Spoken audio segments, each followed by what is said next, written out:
जो अपने परिवार के साथ प्रभु के भवन में आए हैं, प्रभु समस्त परिवारों को आशीष दे। यदि कोई किसी कारण से नहीं आ सका है प्रभु, आप उन्हें भी आशीष दे। और खुदाया इस कलीसिया के ऊपर हमेशा अपनी निगाहें बनाए रखना, इन्हें आशीष देना खुदावन। और जो भी प्रभु हम फास्टिंग प्रेयर के द्वारा खुदावन तेरे सम्मुख आते हैं, पवित्र आत्मा जी आप इनके जीवन में बड़े बड़े काम करना मेरे परमेश्वर। खुदावन तेरा दाहिना हाथ प्रभु एक एक परिवार को छुए और आशीषित करे। ओ प्रभु जब ये वचन को सुने मेरे खुदावन, केवल सुनने वाले नहीं प्रभु, इनके हृदय छिद जाए प्रभु, और उस वचन को खुदावन गहराई से लेने पाए, एक पति पत्नी को समझने पाए, बच्चे माँ बाप को समझने पाए प्रभु। आज वो ताकत वो बल ने दे और इनके आत्मिक आंखें खुल जाए मेरे परमेश्वर, आत्मिक आंखें खुल जाए मेरे परमेश्वर, आत्मिक कान खुल जाए मेरे परमेश्वर, इनका हृदय खुला हो मेरे परमेश्वर, ताकि आज उस वचन को गहराई से अपने जीवन में ले सके। यीशु के नाम में मांगते हैं, आमीन, हालेलुया, हालेलुया। अच्छा नहीं है और मैं इसके लिए एक ऐसा सहायक बनाऊंगा जो उसके साथ मेल खाए, जो उसके साथ मेल खाए। पति और पत्नी दोनों परमेश्वर ने बनाए। जो पत्नी है वो पति की एक सहायक है, जो उसके दुख और सुख में काम आए, और पति भी सहायक है जो उसके दुख और सुख में काम आए। हालेलुया। और जवान बच्चे भी इस बात से ना घबराएं कि हमारा तो कोई सहायक नहीं है, परमेश्वर ने आपके लिए भी एक सहायक बनाया है। हालेलुया। जो आपके समय के अनुसार परमेश्वर आपको देगा। सहायक का काम क्या है? सहायता करना, उसकी मदद करना, उसकी सहायता करना। लेकिन आज परिवारों में क्या हो रहा है, ये परमेश्वर देख रहा है कि मैंने उनकी पत्नी बच्चे किस लिए बनाए।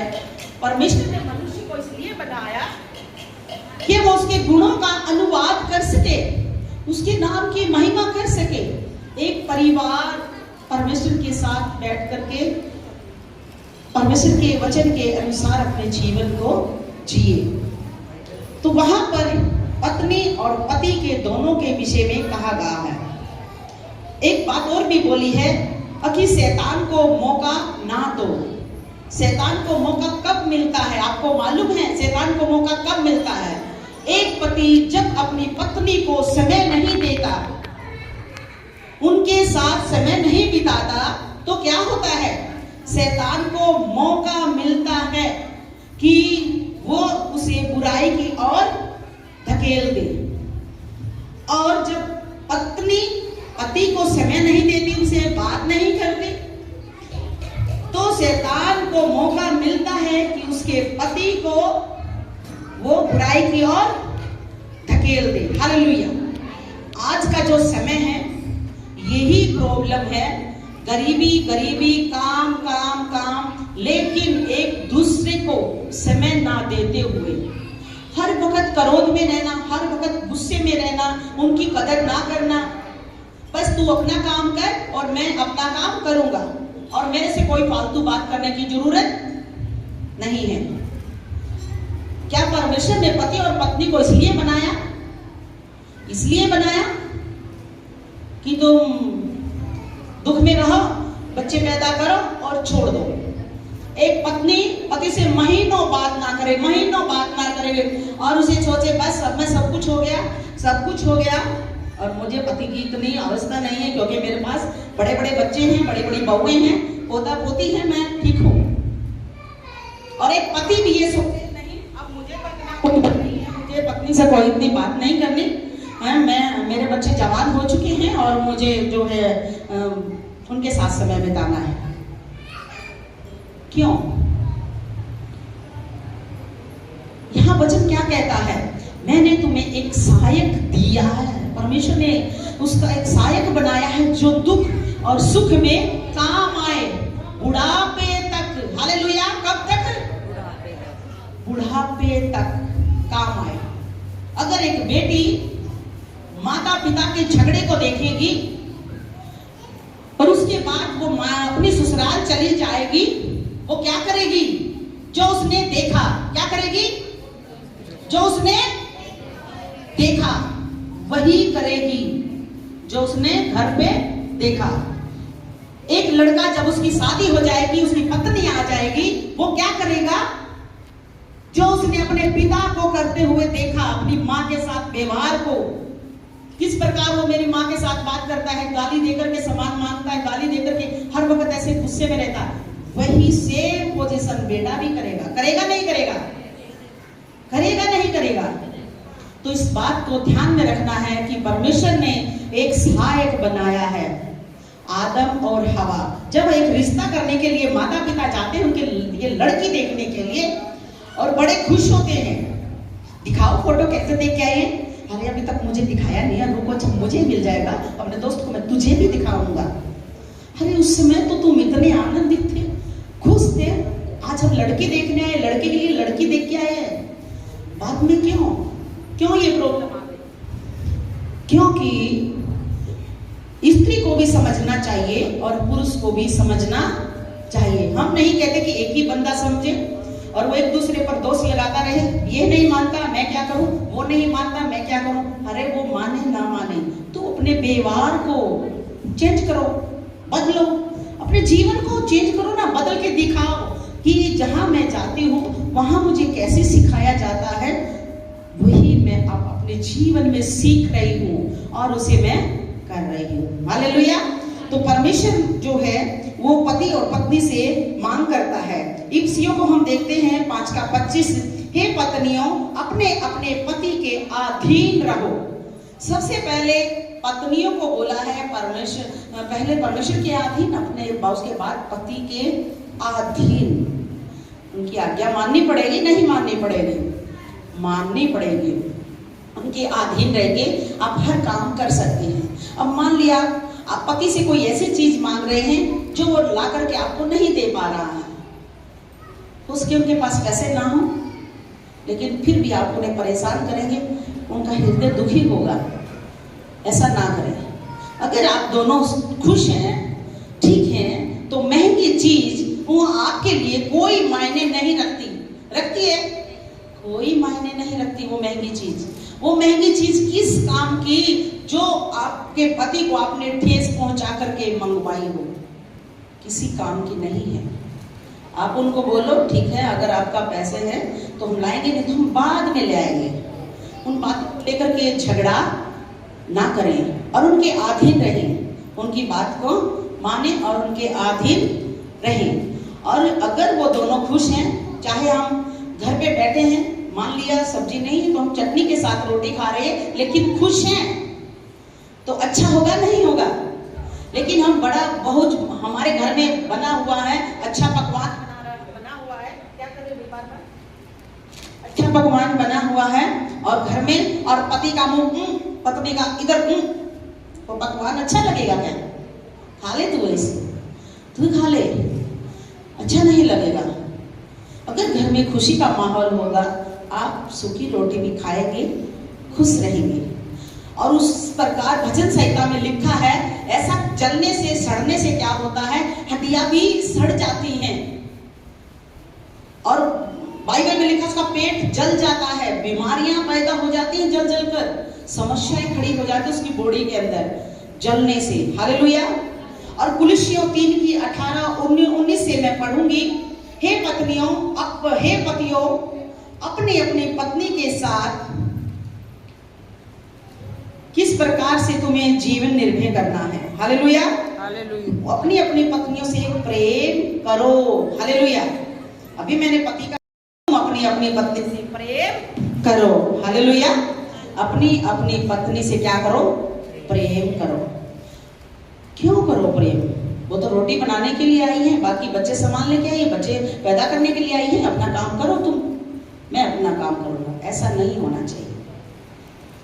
पत्नी का आदर मान सम्मान करो, उसे वो बराबर की हकदार है। वो अपने पूरे परिवार को छोड़ करके पति के पास आई है नहीं आई है।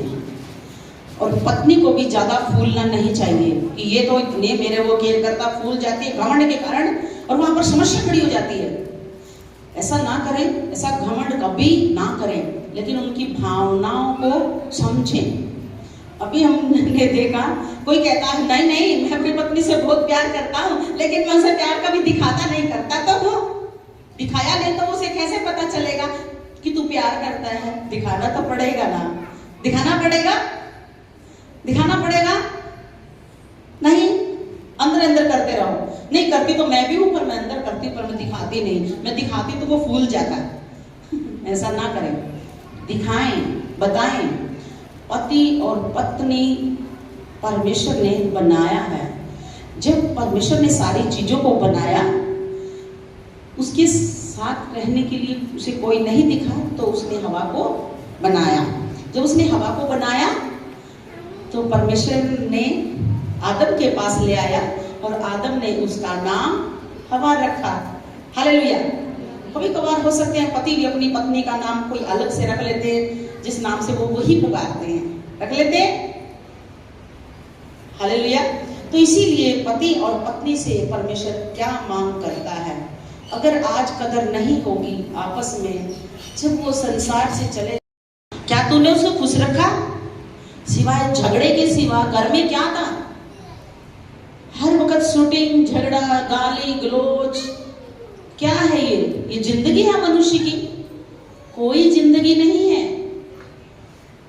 जब आप शादी किसी में खुश होकर बारात लेकर गए, ढोल के साथ गए, खुशी के साथ गए, पैसे लगाए, बहुत सारा खाना बनाया, सब रिश्तेदारों को बुलाया और जब वो आई घर में और आपने बहुत स्वागत किया, कुछ साल महीने बीते, क्या उसकी वैल्यू खत्म हो गई? कीमत उसकी खत्म होगी क्या? कीमत उसकी खत्म नहीं हुई, बल्कि कीमत उसकी बढ़ गई। हालेलुया।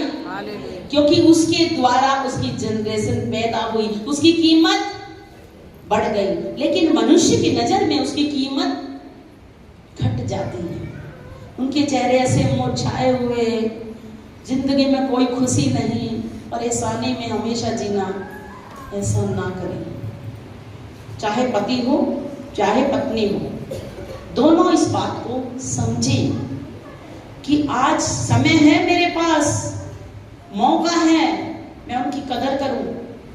पत्नी भी ये करे कि आज मौका है मेरे पास, मैं उनकी कदर करूं, उनका आदर मान सम्मान करूं। जिस दिन वो चले जाएंगे उस दिन आंसू बहा के क्या करना है?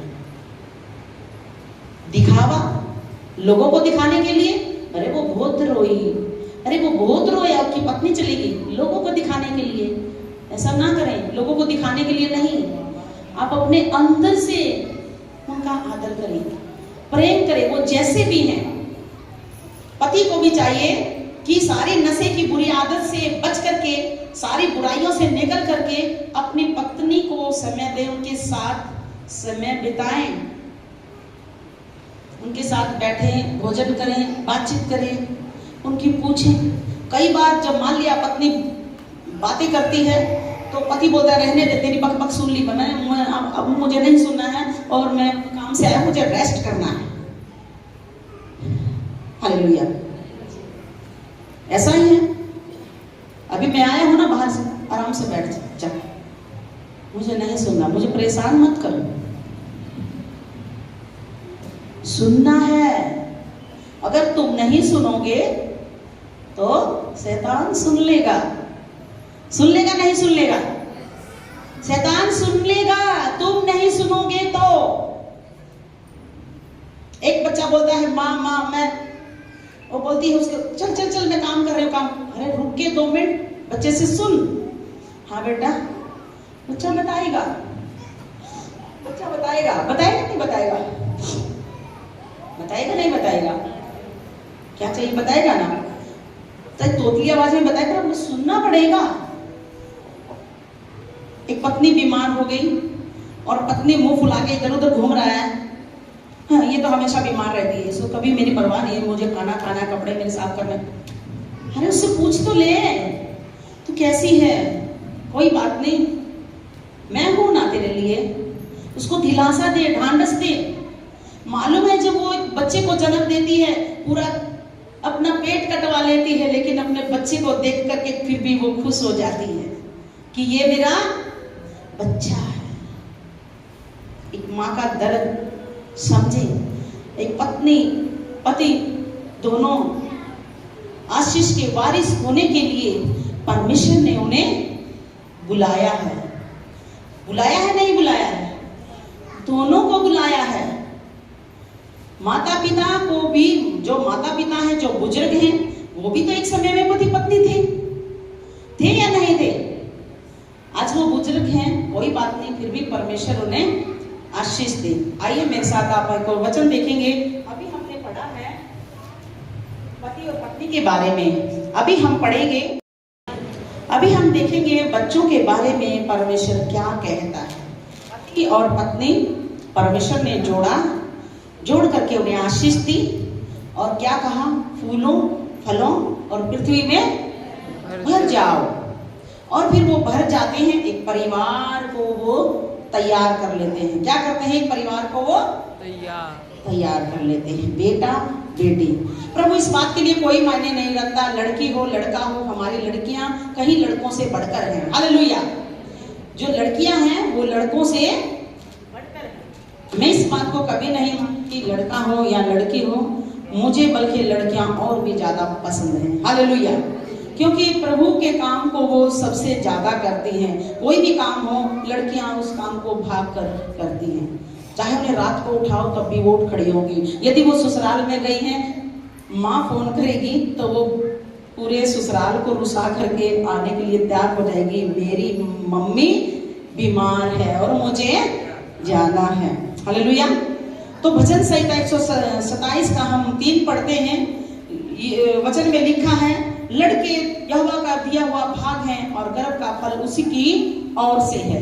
परमेश्वर ने जो आपको बच्चे दिए हैं वो एक गिफ्ट है। गिफ्ट परमेश्वर ने आपको दिया है। हालेलुया। जब कोई किसी को एक गिफ्ट देता है, ये छोटी बात नहीं है। और वो इस गिफ्ट को यूं ही फेंक दे, हरे फलाने ने दिया था छोड़ कर, नहीं, उसकी कदर करनी है उस गिफ्ट की। परमेश्वर ने आपको गिफ्ट दिया है, बच्चे दिए हैं, नाती दिए हैं, पोता दिया है, उनका कदर करना। जो गिफ्ट परमेश्वर ने दिया है, हमारी एक जिम्मेवारी बनती है कि हम उस गिफ्ट को संभाल कर रखें, उसकी केयर करें। किस किस के पास गिफ्ट है यहोवा का दिया हुआ? बुजुर्गों के पास भी तो है, तभी तो उनके पास नाती पोते आए हैं। सभी के पास गिफ्ट है जो परमेश्वर ने आपको दिया है। हालेलुया। जो परमेश्वर ने आपको दिया है, क्योंकि खुदा का कलाम इसी बात को हमें बताता है कि लड़के यहोवा का दिया हुआ भाग हैं और गर्भ का फल उसी की ओर से है। हालेलुया। जब हम कुलुस्सियों 3 अध्याय उसकी 21वीं आयत को हम देखते हैं, उसको हम देखते हैं, हे बच्चे वालों, अपने बच्चों को तंग ना करो।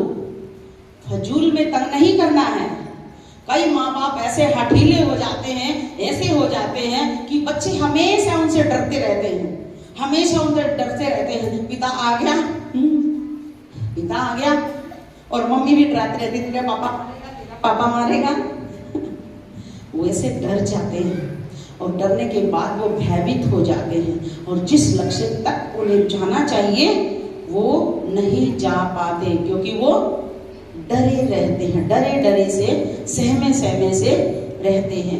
हर वक्त हमें बच्चों के पास डरावनी बातों से भी पेश नहीं आना चाहिए। हालेलुया।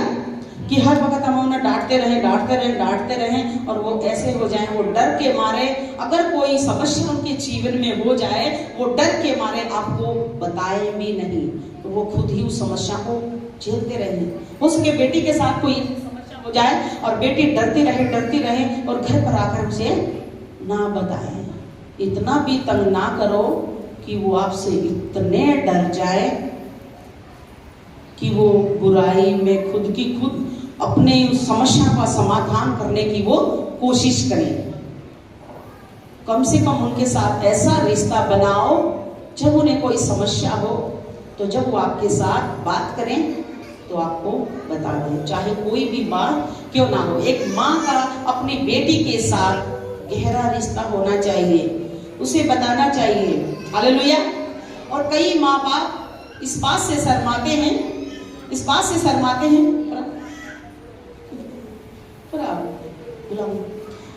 हालेलुया। और जो माता पिता को परमेश्वर ने बच्चे दिए हैं, और कई बार माता पिता को बहुत शर्म आती है, अपने जवान बच्चों से बहुत शर्म आती है, और वो उन्हें एक शब्द नहीं बोल पाते, सिर्फ यही नहीं बोल पाते कि बेटा मैं आपसे प्यार करती हूँ। अरे जवान है ये तो, फिर भी मम्मी कैसे बोल रही है कि बेटा मैं आपसे प्यार, ताकि वो गले से ऐसे लग जाए, हालेलुया, ताकि वो गले से ऐसे लग जाए और उसे कोई भी शर्म ना आए, है ना। आप चाहे आपकी बेटी हो, पिता हो, आप अपनी बेटी को ये शब्द बोलिए कि बेटी मैं आपसे प्यार करता हूं। बेटा, पिता भी बोले और माँ भी अपने बेटे को बोले।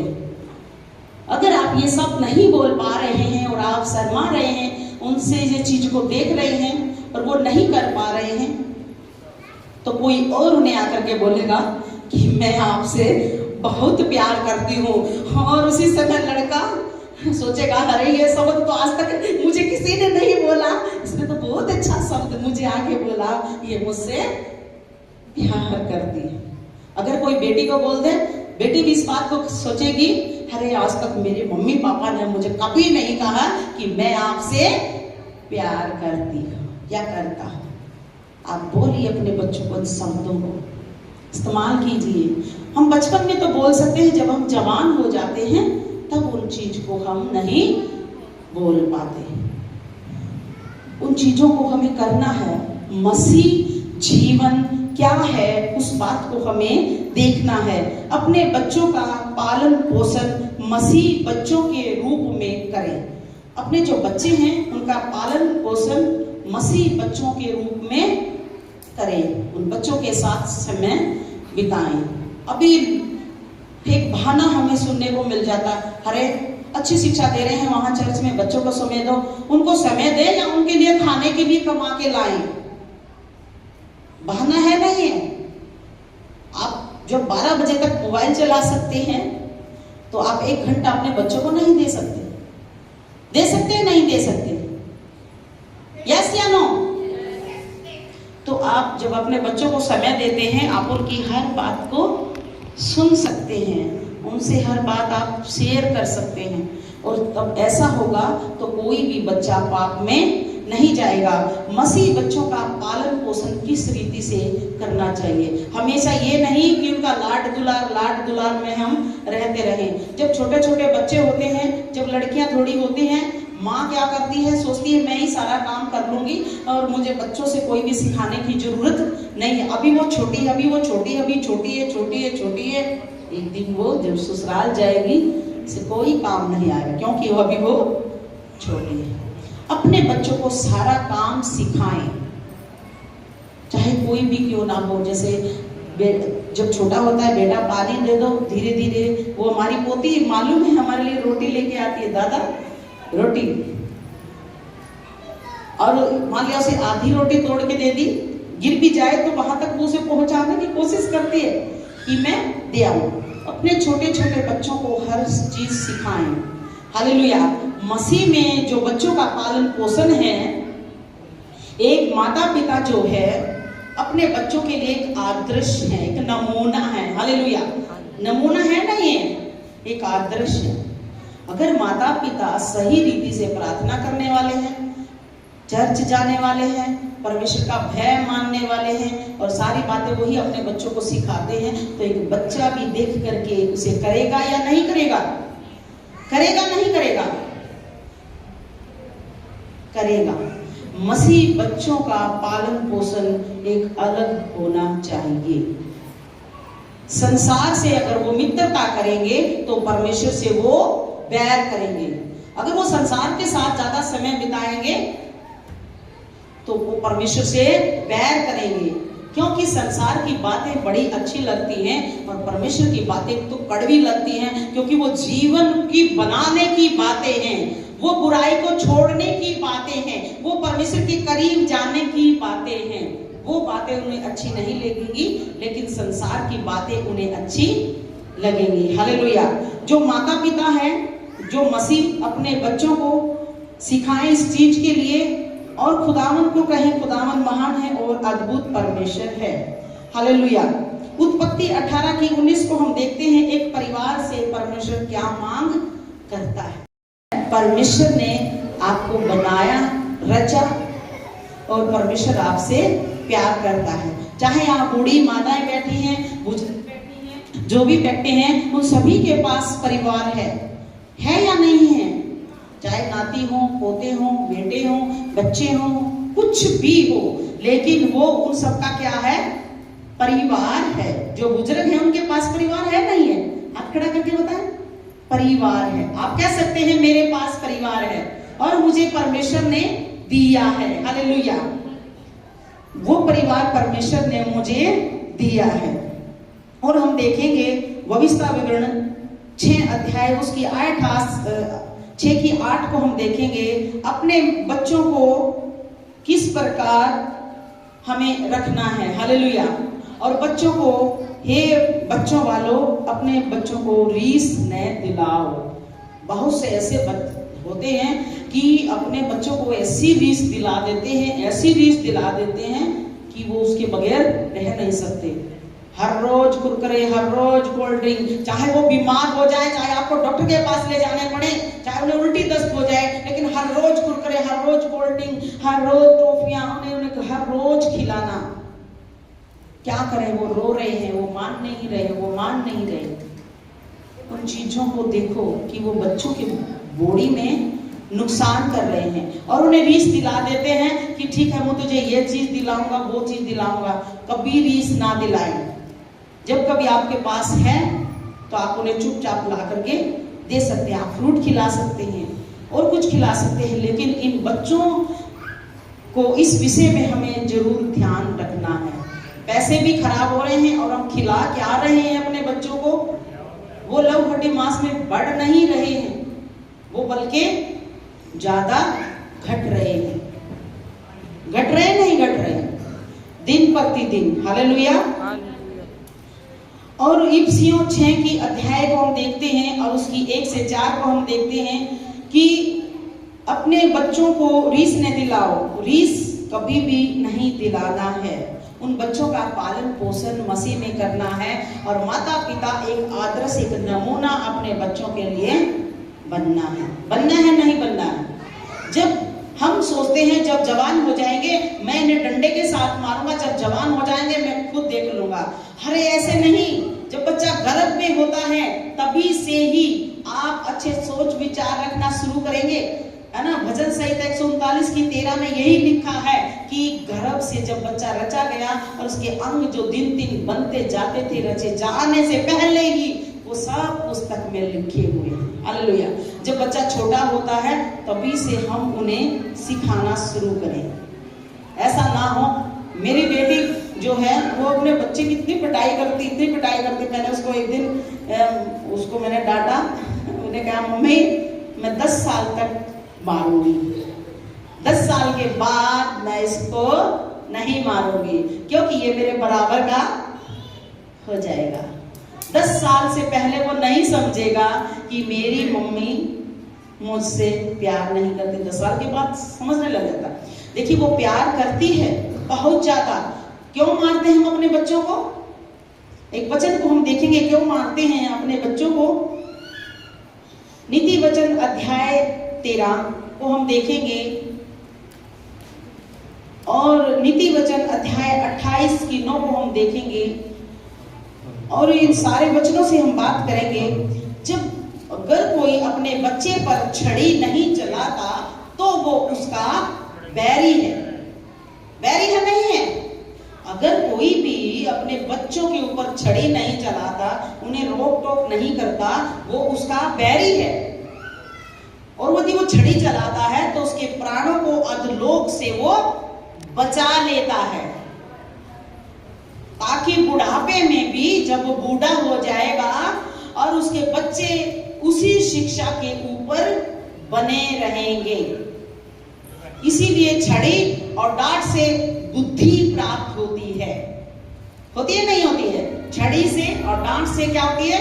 बुद्धि प्राप्त होती है। और कभी नीति वचन 13 का 20 कहता है कि इस बुद्धिमान के पीछे हो ले ताकि तू भी बुद्धिमान हो जाए। हालेलुया। नीति वचन वचन को हम देखते हैं 13 का 20, उस बुद्धिमान की संगति कर ताकि तू भी बुद्धिमान हो जाएगा। मूर्ख का जो साथी होता है वो नष्ट हो जाएगा।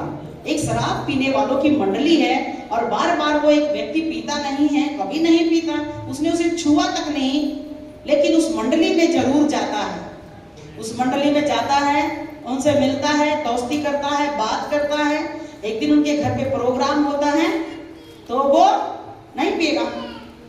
नहीं पिएगा क्या?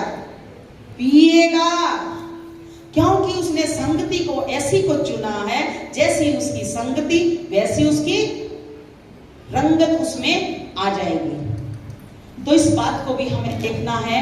तभी बाइबल बताती है बुरी संगति अच्छे चरित्र को बिगाड़ देती है। बुरी संगति से जो बच्चे हैं वो परे रहें, अपने माता अपने पिता के आदर करें। और नीति वचन 28 उसका 9 हम देखते हैं, 28 का 9, जो अपने कानों को व्यवस्था सुनने से फेर लेता है। व्यवस्था यानी जो अपने कानों को वचन सुनना पसंद नहीं करता है, प्रभु की बातें सुनना पसंद नहीं करता है, अपने कानों को व्यवस्था से फेर लेता है, तो बाइबल स्पष्ट बताती है कि उसकी प्रार्थना घृणित ठहरती है। परमेश्वर उसकी प्रार्थना से भी घृणा करता है। क्यों करता है? क्योंकि वो भी तो वचन सुनने से घृणा करता है, अपने कानों को फेर लेता है। चर्च में वचन चलते रहते हैं, वचन चलते रहते हैं, फास्टिंग प्रेयर के द्वारा एक पास्टर आता है और अपने पूरे जोश के साथ वो बताता है, और कुछ लोग होते हैं बातें करते रहते हैं, फुसफुसाते रहते हैं, और कुछ तो ऐसे सोते रहते हैं। यस या नो? ऐसे सोते रहते हैं। क्या कोई देख रहा है? कोई नहीं, नीचे गर्दन करके सो जाओ। जो अपने कानों को व्यवस्था के सुनने से फेर लेता है, उसकी प्रार्थना घृणित ठहरती है। जब उसकी वचन सुनने से लोग घृणा करते हैं, तो क्या परमेश्वर जब हम दुख में होंगे, क्या परमेश्वर उन्हें सुनेगा? कभी नहीं सुनेगा। क्योंकि एक पिता की बात को एक बेटा नहीं मानेगा। हर वक्त पिता उसे बताता रहता है कि बेटा नहीं मानेगा। जिस दिन बेटे को जरूरत होगी, पिता मुझे 2000 दे दे, क्या आप दोगे? दे दोगे? क्यों नहीं दोगे? जब आपकी सुनी नहीं रहा था, मान ही नहीं रहा था, तो जिस दिन उसको मौका मिलेगा आप भी उसकी अनसुनी कर देना। उधर से बोला था इधर चले जाना, क्योंकि वो मेरी नहीं सुनता। ना हो सके तो बाहर निकल जाना, मांगता रहो, मुझे तुझे देना ही नहीं है। हालेलुया। वही हमारा परमेश्वर है। जब हम उसके वचन सुनना पसंद नहीं करते हैं, तो वो हमारी प्रार्थना सुनना कैसे पसंद करेगा? हालेलुया, कैसे पसंद करेगा? और हम देखते हैं कि खुदावन महान और अद्भुत परमेश्वर है। और देखेंगे व्यवस्था विवरण अध्याय 6 और उसकी 7 से 9 तक हम पढ़ेंगे। अपने अपने बालकों को किस प्रकार प्रभु में हमें चलाना है, सिखाना है, और किस प्रकार प्रभु में हमें बढ़ाना है। हालेलुया। उन्हें क्या करना है? चलते फिरते हर वक्त परमेश्वर की बातें उन्हें बताना है। हर वक्त, किसी भी समय आपको मिल जाए। चाहे हम कई बार हम अपने बच्चों से ये बातें बताती रहती हूँ, और जो छोटे हैं पोता पोती, उनके साथ में बताती रहती हूँ। अभी वो पोती है ऐसे डांस करेगी, घुमा घुमा के मारा, घुमा घुमा के मारा, ऐसे वो डांस करेगी। क्यों? क्योंकि वो उन्हें मैं सिखाती हूँ। जब भी मैं खाली बैठती हूँ, बच्चे मेरे साथ खेलते हैं, तो मैं उन्हें प्रभु के वचन के ही साथ उन्हें खिलाती हूँ। वचन से ही मैं उनसे बात करती हूँ, और वो बच्चे समझ जाते हैं किसको मारा। दाऊद ने गोलियत को घुमा घुमा के मारा। ऐसे वो बच्चे क्या डांस को सीख जाते हैं। हालेलुया। तो अपने बच्चों को बाइबल जैसे बताती है, उठते बैठते लेटते वो सारी चीजें सिखानी है। हालेलुया। हर बात हमें सिखानी है, क्योंकि हम अपने बच्चे यहोवा का दिया हुआ भाग हैं। और याकूब 4:4 में हम देखते हैं, अपने सारे मन, सारे प्राण, सारी बुद्धि के साथ प्रेम कर परमेश्वर से। याकूब 4:4 में हम देखते हैं, अपने सारे मन, पूरा मन से, पूरी बुद्धि से परमेश्वर से प्रेम कर। ये सबसे बड़ी और मुख्य आज्ञा है जो परमेश्वर आपको देता है। यदि आप लोग पूरे मन से, दिल से परमेश्वर से प्रेम करेंगे तो परमेश्वर भी आपकी मन की सारी बात को जान लेगा। अब कई सोचते हैं कि प्रभु के पास हम एक ही चीज के लिए आते हैं, सिर्फ और सिर्फ किस लिए? बता दें, खुल के बता दें, किस लिए आते हैं? अपनी मांग को रखने के लिए आते हैं। और कईयों की मांग पूरी नहीं होती है, वो तांत्रिक के पास चले जाते हैं, लेकिन इस बात को नहीं देखते जो ब्लेसिंग, आशीष परमेश्वर तुझे देगा वो तेरी 10 पीढ़ियों तक बनी रहेंगी। वो तेरी पीढ़ी दर पीढ़ी वो आशीष बनी रहेंगी जो तुझे और कोई नहीं दे सकता। जो परमेश्वर आपको दे सकता है वो और कोई भी आपको नहीं दे सकता। लंबी जिंदगी परमेश्वर दे सकता है, परिवार की शांति परमेश्वर दे सकता है, आपको चंगाई परमेश्वर दे सकता है, आपकी जरूरत परमेश्वर पूरी कर सकता है। लेकिन पूरे मन, पूरी शक्ति, पूरी बुद्धि के साथ प्रेम करेगा तब मिलेगा, ऐसे नहीं मिलेगा। एक पिता अपने बच्चों को प्रॉपर्टी वैसे ही नहीं देगा, वो आके कहेगा कि तू अपनी प्रॉपर्टी मेरे नाम कर दे। करनी है कि नहीं करनी है? आप क्या कहोगे? जा जा, नहीं करनी है। अगर वो आपकी सेवा करेगा, आपसे प्यार करेगा, आप बिना ही कहे उसे सब कुछ दोगे? बिना कहे, बिना मांगे दोगे? नहीं दोगे। तभी भजन संहिता 137 का 4 हमें बताता है कि मैं तेरे मनोरथों को पूरा करने वाला परमेश्वर हूं। मैं तेरी मन की बात को जानता हूं और यह भी जानता हूं कि तुम्हें क्या चाहिए और मैं तेरे लिए करूंगा। करेगा नहीं करेगा? परमेश्वर करेगा, क्योंकि आपने परमेश्वर से पूरी बुद्धि, पूरे दिल से, पूरी शक्ति के साथ प्रेम किया है। यह सबसे बड़ी मुख्य आज्ञा है। जब ऐसा प्रेम हम परमेश्वर से करेंगे तो परमेश्वर भी हमसे प्रेम करेगा। तो वहां पर हम देखते हैं योशू की किताब 24:15। योशू ने इजराइलियों को कहा, तुम किसकी सेवा करोगे? तुम लोग किसकी सेवा करोगे? इजराइलियों को कहा, लेकिन उसने कहा मैं तो, आप सभी बोले, मैं तो अपने घराने के समेत यहोवा की सेवा करूंगा। हालेलुया। अपने बच्चों के साथ, अपने पूरे परिवार के साथ, अपनी फैमिली के साथ यहोवा परमेश्वर की सेवा करें, तन से, मन से और धन से। हालेलुया। पूरा समर्पित जीवन करके आप परमेश्वर से जब प्यार करेंगे, और परमेश्वर वायदा करता है, मैं तुम्हें अकाल में भी तृप्त भोजन दूंगा, पेट भर। मैं तेरी जरूरत को पूरा करने वाला परमेश्वर हूं। मैं तेरे हाथों के कामों को आशीष देने वाला परमेश्वर हूं। और मैं तेरा यहोवा परमेश्वर हूं जो मिस्र देश से तुम्हें निकाल के लाया।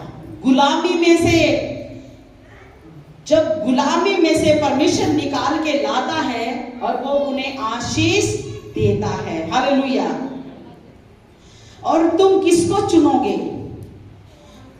वहां पर योशू ने एक सवाल किया इजराइलों से कि तुम किसको चुनोगे? मैं अपने घराने समेत, अपने बाल, घराना मतलब बाल बच्चे, परिवार के समेत मैं यहोवा की सेवा करूंगा।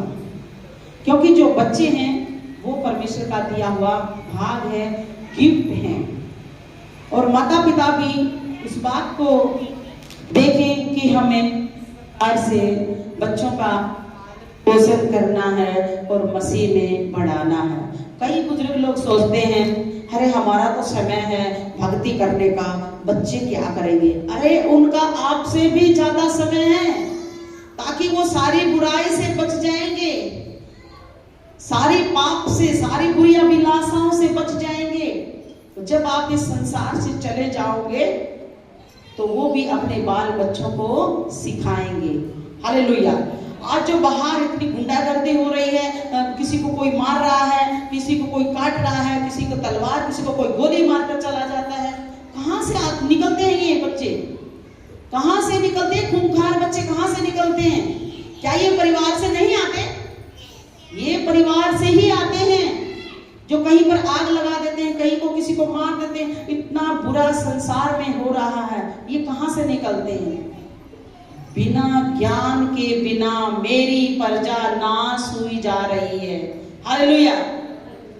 आज मसीहों को बताया जा रहा है कि वो धर्म परिवर्तन करते हैं, वो धर्म परिवर्तन करते हैं, वो ये करते हैं। वो कुछ नहीं करते। वो परिवारों को शिक्षा देते हैं ताकि उनका परिवार पाप से बच जाए और अपने सारी बुराइयों को छोड़ के अपने जीवन को अच्छे से जिए। वो मन का परिवर्तन करते हैं। हालेलुया। मन में से सारी बातें निकाल करके परमेश्वर की वो अनुग्रह की बातें उन्हें देते हैं, दया की, प्रेम की वो बातें उन्हें सिखाते हैं। एक पति को भी सिखाते हैं कि अपनी पत्नी का आदर करे, प्रेम करे, और वो बच्चों को भी, एक सास को भी, कि वो बहुओं के साथ किस प्रकार से पेश आए। हालेलुया। एक सास के बारे में भी वहां पर हम पढ़ते हैं रूत की किताब में, और बहू ने अपनी सास के साथ वाचा बांधी, जो तेरे लोग होंगे वो मेरे लोग होंगे, जो तेरा परमेश्वर होगा वो मेरा परमेश्वर होगा। और यहाँ तक कि जो जहां तुझे मिट्टी दी जाएगी वहां मुझे मिट्टी दी जाएगी। हालेलुया। अपनी सास के साथ इतना गहरा प्रेम और रिश्ता वहां पर एक दिखाया गया है, और सास ने भी तो उसे अपना प्रेम दिखाया होगा, तभी तो वो उस वाचा में आ पाई होगी। यस या नो?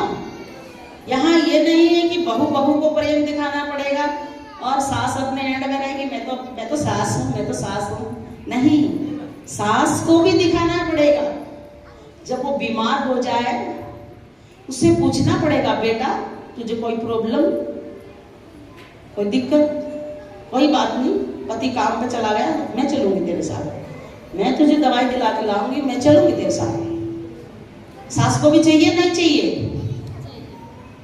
और जिस दिन वो सास बीमार हो जाएगी वो बहू भी नहीं पूछेगी, और सास कहेगी मेरी बहू मुझे नहीं पूछती।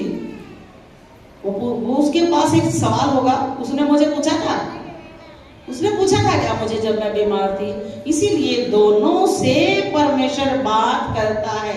इसीलिए यहाँ पर आज हमने रखा है फैमिली मीटिंग। क्या परिवार को प्रभु में किस प्रकार से लेकर के चले, अपने परिवार को प्रभु में किस प्रकार से लेके चलना है, और इसी प्रकार अपने बाल बच्चों को समझाकर सिखाया करना। उठते बैठते लेटते चलते फिरते उनकी चर्चा किया करना, यहाँ तक के तू, तेरा बेटा और तेरा पोता परमेश्वर की आज्ञा को माने। हालेलुया। तो परमेश्वर की आज्ञा को मानना जरूरी है। आइए हम सब खड़े हो जाएं और प्रभु को धन्यवाद दें। और अरे खा ले, नहीं खाऊंगी, मैं नहीं खाऊंगी। फिर आया शैतान, अरे खा ले, मैं नहीं खाऊंगी। फिर शैतान बार आता रहा, और हवा ने कहा वाह देखने में सुंदर है, चाहने के योग्य है, बुद्धि देने के योग्य है।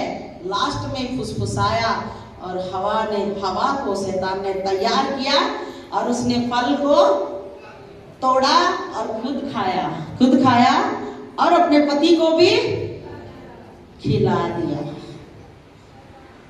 उस समय मैंने एक वीडियो देखी थी, उस समय अभी स्टार्ट नहीं करना। प्रभु जो व्यभिचार का आत्मा इंटरनेट के द्वारा जो मुझे गलत चीजों को दिखाता है और उसमें धकेलता है, सारी गलत चीजों को आज अपने परिवार से दूर करें। हाँ, चलो व्यभिचार की आत्माओं को अपने परिवार से दूर करें, अपने बच्चों के ऊपर से, जो वो जिंदगी में आगे नहीं बढ़ पा रहे हैं और पाप में गिर रहे हैं और वो पढ़ाई में भी रुक रहे हैं, जो कार्य उन्हें करना हो वो नहीं कर पा रहे हैं, क्योंकि व्यभिचार की आत्मा ने उनकी बुद्धि के ऊपर कब्जा कर लिया है। इसीलिए वो सारे शैतान के कब्जे को अपने ऊपर से हटाएं। शैतान मेरी सारी शक्ति को हम यीशु के नाम में बांधते हैं और दफा करते हैं। मेरे परिवार के ऊपर से चली जा, मेरे पति के ऊपर से, मेरे बच्चों के ऊपर से, मेरे पूरे घराने के ऊपर से, पति भी बोले मेरी पत्नी के ऊपर से सारी बुरी आत्मा चली जाए और खुदावंद को पाक और पवित्र हो। हमारा जीवन प्रभु के प्रति वफादार हो, ईमानदार हो और हम प्रभु में बढ़ते चले जाएं और खुदावंद कोई भी रुकावट हमारी जिंदगी में ना हो प्रभु, सारे पाप से। और कुछ तो आत्माएं ऐसी काम करती है, ऐसे सीक्रेट काम करती है जो आत्महत्या करने के लिए उन्हें मजबूर कर रही है। उन सारी गंदी स्पिरिट को जो आत्महत्या करने के लिए उन्हें घायल करती है, तबाह करे अपने ऊपर से। चल गंदी स्पिरिट यीशु के नाम में चली जा, यीशु के नाम में चली जा, यीशु के नाम में चली जा। अरे बुरे विचार को लाने वाली आत्मा, अरे बुराई को लाने वाली आत्मा, यीशु के नाम में फायर करते, यीशु के नाम में। होली बाबा राबा राबा या तो होली खाना बाबा होले रे खाना में शानदार बाबा। अरे वो जीवन में जो बुराई को लाती है, जो घर में झगड़े करवाती है, जो घर में लड़ाई झगड़ा करवाती है, जो किसी लालच को लेकर के पाप में डलवाती है, वो सारी आत्माएं यीशु के नाम में खत्म करते हैं, यीशु के नाम में खत्म करते हैं, यीशु के नाम में खत्म करते हैं। धन्यवाद करते हैं प्रभु, धन्यवाद करते हैं मेरे खुदा। Hallelujah hallelujah. ओरी बाबा सभी मुंह खोल के प्रार्थना करें, प्रार्थना करें। आज वो सारी दुष्ट की आत्मा निकल जाए बाहर। अरे एक लड़ाई झगड़े की आत्मा, अरे एक विरोध करने वाली आत्मा यीशु के नाम में बाहर हो जाए, यीशु के नाम में बाहर हो जाए। अरे परिवार को अलग करने वाली आत्मा, अरे एक बीमारी को बार बार लाने वाली आत्मा यीशु के नाम में खत्म हो जाए, यीशु मसीह के नाम में। धन्यवाद करते हैं प्रभु जी, धन्यवाद करते हैं प्रभु जी। अरे चंगाई को आप भेजे मेरे परमेश्वर, तेरा पवित्र आत्मा के जीवन में काम करे खुदावंद, तेरे सारे दूत उनकी रक्षा करे मेरे परमेश्वर, तेरा अभिषेक इनके ऊपर आने पाए प्रभु, ताकि ये सारे बंधनों से साराप से आजाद किए जाए मेरे परमेश्वर। क्योंकि मेरा यीशु मसीह लहू बहाया, कोड़े खाए, हमारे लिए मारा गया, गाड़ा गया। ओरी बाबा राबा राबा राबा या तो लिखाना बशाना नाम। धन्यवाद करते प्रभु जी, धन्यवाद करते। मीठा नाम